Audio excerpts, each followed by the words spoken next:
Assalamualaikum warahmatullahi wabarakatuh. Rekan-rekan, sahabat saya, warga masyarakat sekalian, saya beberapa jam yang lalu dihubungi oleh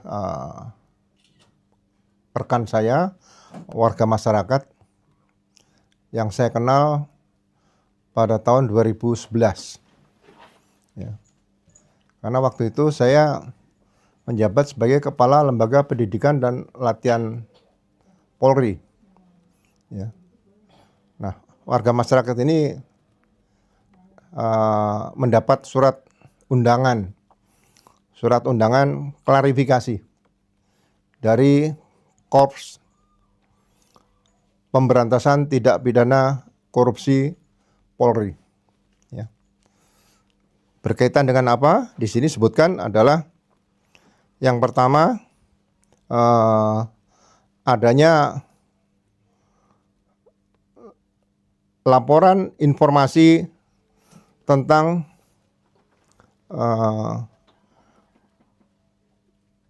penyelidikan pengadaan dan pembelian tanah pada tahun 2011 di Lembang, Sespim Polri pada tahun 2011. Ya. Jadi saya juga tidak tahu, tiba-tiba ada persoalan tahun 2011, ya, di mana waktu pengadaan atau pembelian tanah tersebut, ya, yang saya saat itu menjabat sebagai Kepala Lembaga Pendidikan Polri, ya, berarti sudah hampir 15 tahun. Tiba-tiba diangkat oleh Kortas Tipikor Polri diduga sebagai suatu peristiwa tindak pidana.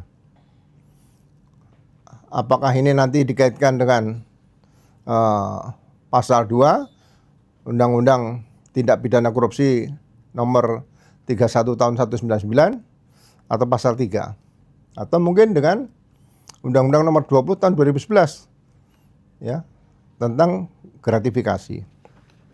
Jadi saya tahu arah surat ini kemana, ya, karena ini kemungkinan besar dan saya sangat yakini ada beberapa pernyataan-pernyataan saya yang berkaitan dengan penanganan tindak pidana korupsi yang dilakukan oleh Kortas Tipikor Polri. Ya. Jadi saya merasa di sini arahnya kira-kira saya sebagai seorang yang pernah menjabat sebagai Wakil Kepala Kepolisian Republik Indonesia pada tahun 2013-2014 dan sebelumnya menjabat Kepala Baharkam Polri serta Kepala Lembaga Pendidikan Polri, ya kan? Kalau saya sebagai seorang Wakapolri akan disentuh dengan masalah-masalah yang tidak jelas seperti ini, tidak mungkin jabatan pangkat yang berada di bawah saya berani melakukan hal seperti ini. Berarti saya patut menduga dan kuat sekali diduga ini adalah perintah langsung dari orang yang jabatannya lebih tinggi daripada jabatan Wakapolri. Ya, silakan dibantah atau tidak, itu hak yang bersangkutan. Jadi warga masyarakat sekalian, saya akan ceritakan sejak tanggal 14 Maret 2011, ya, saya menjabat sebagai Kepala Lembaga Pendidikan Polri. Ya. Jadi 1 tahun sebelumnya, yaitu Kepala Lembaga Pendidikan Polri adalah dijabat oleh Komisaris Jenderal Polisi, seorang udah purnawirawan, yaitu Pak Imam Sujarwo. Nah, saat itu memang ada rencana pengadaan depo kereta api MRT di Lebak Bulus. Ya. Kemudian pihak MRT, pihak Pemda DKI ingin mendapatkan tanah seluas 4.500 meter persegi untuk dijadikan depo MRT tadi. Karena sesama instansi pemerintah, yaitu Lemdiklat Polri atau Polri dan pemerintah daerah DKI, tidak bisa melakukan rislah. Saya ulangi, tidak bisa melakukan rislah atau tukar guling. Ya, karena itu diatur dalam peraturan Menteri Keuangan tentang barang milik negara. Jadi satu-satunya cara adalah menghibahkan tanah milik Lemdiklat Polri atau Sepolwan seluas 4.500 persegi kurang lebih kepada Pemda DKI untuk dijadikan depo MRT. Nah, kita tidak meminta syarat apapun, ya, tidak memberikan syarat apapun kepada Pemda DKI karena tanah tersebut masih menjadi inventaris milik negara, ya, milik pemerintah, dan inventaris pemerintah tidak akan berkurang. Ya. Dalam perjalanannya, tiba-tiba pemerintah DKI memberikan hibah anggaran atau dana sebanyak 121 miliar. Ya. Itu semua tentang hibah tanah dan pemberian hibah uang 121 miliar dari Pemda DKI, semuanya ditangani oleh tim yang melakukan hibah tanah tadi dan penerimaan dana sebanyak 121 miliar kepada Polri. Ya. Pengadaan tanah tersebut tidak ada masalah sampai detik ini, baik audit BPK ataupun hasil pemeriksaan Irwasum Polri. Pemeriksaan khusus juga tidak ada. Sehingga menurut saya sudah tidak ada masalah. Nah, pada saat kita menerima hibah dana 121 miliar, saya menyampaikan kepada tim yang dibentuk oleh asisten logistik Polri waktu itu di bawah kepemimpinan Pak Irjen waktu itu masih Pak Anton Barul Alam kalau salah, ya. Dengan timnya di situ ada juga Brigjen Panjang Yuswanto, saya masih ingat, ya, dengan tim dari Lemdik Polri. Nah, saya mintakan dari 121 miliar tadi, kalau bisa kita menambah tanah untuk Lemdiklat Polri, ataupun tanah itu juga menjadi milik negara, yaitu 25 miliar dari 121 miliar. Sehingga sisanya 96 miliar itu dipakai untuk uang kerahiman kepada para purnawirawan yang pernah tinggal di Sepolwan, di asrama, kemudian untuk memperbaiki beberapa fasilitas bangunan-bangunan yang ada di Sepolwan dan Lemdik Polri. Nah, dana yang sebanyak 25 miliar tersebut, ya, kemudian direncanakan untuk pembelian perluasan tanah di Sespim Polri di Lembang, ya, oleh tim gabungan dan dilakukan appraisal dengan Pemda pemerintah daerah Kabupaten Bandung Selatan. Ya, ditentukan harganya, saya masih ingat waktu itu saya dapat laporan dari tim 650.000 per meter persegi. Sehingga total pembelian tanah tersebut mencapai 20 miliar sebanyak 4.500 meter persegi. Ya. Nah, setelah pelaksanaan pembelian tanah tersebut, ya, karena tanah tersebut tidak bisa dibeli oleh orang lain kecuali Lemdiklat Polri, karena tanah tersebut peruntukannya adalah untuk pendidikan. Ya. Nah, setelah semua selesai, ada perwakilan para pemilik tanah menghadap saya sebagai Kalemdik waktu itu, menyampaikan, Pak Ugro, Pak Kalemdik, kami sebagai pemilik tanah merasa berterima kasih karena tanah kami sudah dibeli oleh Polri. Ya. Kami bersepakat untuk memberikan uang 1 miliar rupiah kepada Pak Ugro Kalemdik. Ya. Saya sampaikan kepada masyarakat, tolong jangan bicara masalah uang kepada saya dan jangan berikan uang kepada saya. Karena saya selalu belajar dari para pimpinan saya, para Kapolri, ya. Saya mengalami pimpinan Kapolri itu ada 15 Kapolri. Saya pelajari semua kepemimpinan Kapolri itu. Ya. Tidak ada yang saya ketahui Kapolri yang menerima uang dari masyarakat seperti itu. Saya sampaikan kepada masyarakat. Ya. Kemudian kalau Anda memang mau memberikan uang, tolong berikan uang itu kepada Polri. Saya sampaikan itu. Orangnya masih hidup. Ya. Tapi memberikan uang dari masyarakat kepada instansi atau lembaga negara kan tidak mungkin. Akhirnya saya ditawari kembali, apakah Pak Ugro mau menerima tanah 1 hektar di Lembang, Bandung sebagai ucapan terima kasih kami para pemilik tanah, para petani yang tanahnya dibeli oleh Polri. Saya bilang jangan. Saya tidak pernah terima apapun dari masyarakat. Ya. Saya sampaikan sampai saat ini Pak, saya bilang gitu. Kalau ada orang yang merasa pernah saya peras selama saya jadi polisi, tolong sampaikan pada saya. Ya mungkin saya lupa atau saya ingat, pasti saya ganti. Saya selalu takut kalau memeras orang. Kenapa? Karena pada saat saya suatu saat menjabat pada posisi yang cukup strategis, orang itu nonton di televisi, ini Pak Ugro pernah memeras saya. Itu yang saya takuti seperti itu. Makanya saya tidak pernah melakukan hal-hal yang negatif untuk Polri. Saya tetap menjaga marwah Polri seperti itu. Nah, akhirnya tanah yang ditawarkan kepada saya tersebut tidak diberikan kepada saya, tapi diberikan kepada Polri. Ya, kepada Lemdiklat Polri, kepada Sespim Polri di Lembang, Bandung. Jadi luas tanah yang dibeli tadi 4,5 hektar ditambah 1 hektar penambahan atau terima kasih masyarakat menjadi 5,5 hektar. 1 sentimeter pun, 1 meter persegi pun saya tidak pernah memiliki aset di Lembang, Bandung. Kalau ada yang bisa menemukan ada aset tanah atas nama saya, silakan diambil, dibagi-bagi di Lembang, Bandung.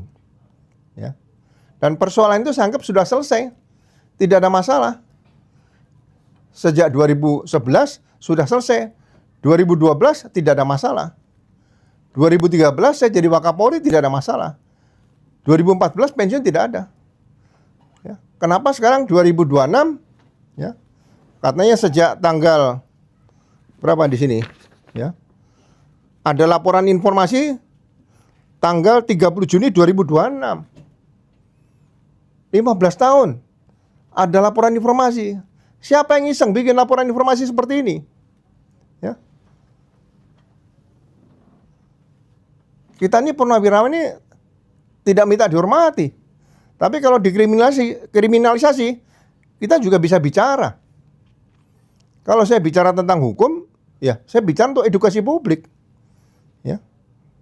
Kemudian beda waktu berapa hari ini? 2 hari, tanggal 2 Juli 2026. Terbit surat perintah penyelidikan. Ya. Nah, kemudian 2 minggu, tanggal 16 Juli, muncul surat. Ya, surat panggilan, undangan klarifikasi kepada warga masyarakat. Karena saya lihat di sini ada permasalahan yang disampaikan, yaitu bunyinya hadir karena ada penyelidikan terhadap dugaan tindak pidana korupsi dalam proses hibah tanah dan bangunan barang milik negara Polri atau Asrama Sepolwan di Jalan Ciputat Raya nomor 41 Jakarta Selatan, serta pengadaan tanah pengganti di Lembang tahun 2010 sampai 2014. Tidak ada pengadaan tanah pengganti. Kalau penyelidiknya Polri ini hebat, ya, jangan memasukkan hal-hal yang bersifat manipulatif seperti ini. Ya, tidak pernah ada perintah, ya, untuk pengadaan pengadaan tanah pengganti. Buat apa tanah pengganti?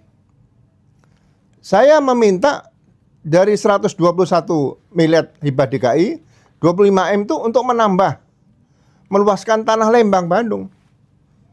Jadi asetnya Polri bertambah, asetnya negara bertambah. Ya. Untuk meluaskan tadi supaya saya pernah di Sespim tahun 1995, 1996. Kemudian 2002 Sespimti. Itu siswa-siswa Sespimti itu kalau sedang mau weekend atau pesiar hari Rebo, keluar masuk satu pintu. ditambah ke belakang. Memang kontur tanahnya di Lembang ada jurang dan sebagainya. Saya bermimpi suatu saat ada anggaran bisa dibikin jembatan. Jembatan yang panjang bisa tembus ke belakang. Jadi kalau siswa-siswa SESPIM yang ingin pulang ke Jakarta, lewat belakang langsung Maribaya arah ke Subang.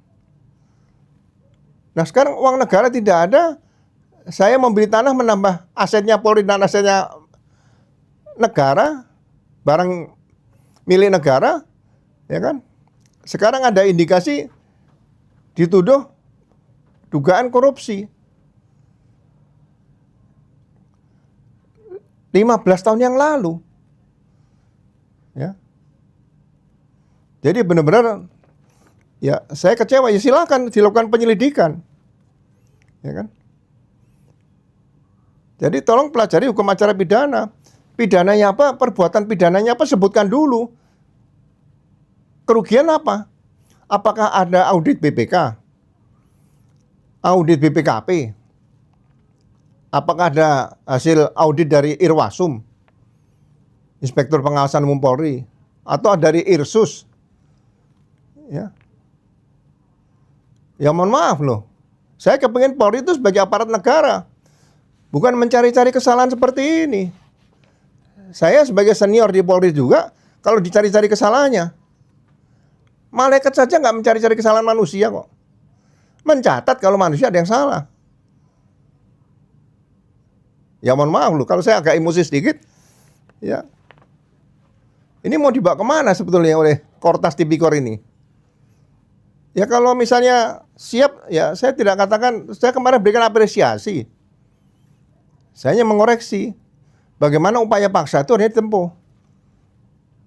Penetapan tersangka, penangkapan, penggeledahan, penyitaan itu ada tahap, ada bentuk-bentuk upaya paksa sudah ada. Penetapan tersangka itu juga tidak boleh pasal 91 hukum acara pidana. Tetap menggunakan azas praduga bersalah. Penetapan tersangka pun penyidik harus mengutamakan azas praduga tidak bersalah, tidak boleh mengadukan praduga bersalah. Dilarang. Baca KUHP yang baru, Undang-Undang Nomor 20 Tahun 2025, pasal 91.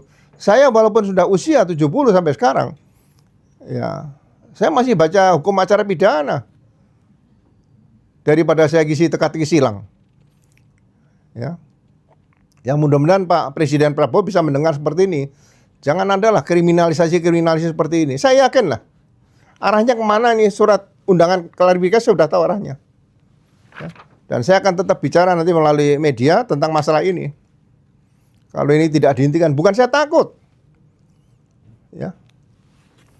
Saya Bayangkara Polri yang anti kriminalisasi. Tapi kalau saya dikriminalisasi, saya juga anti kriminalisasi seperti itu. Ya. Kasihan warga masyarakat seperti ini. Ya.